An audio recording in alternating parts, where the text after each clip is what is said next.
দেখো আলতা পড়ছি এখন দুপুরে আমাদের হচ্ছে এখন আলতা পড়া। মা কি বলছো?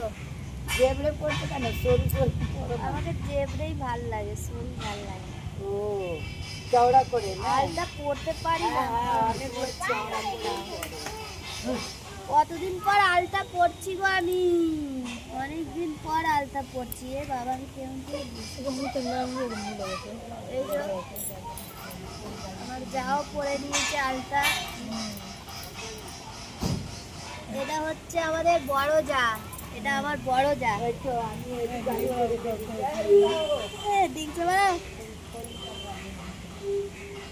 আমার বড় যা আলতা পরে নেল পালিশ পরে রেডি হয়ে আছে একদম। তাই তো ভালো হয়েছে।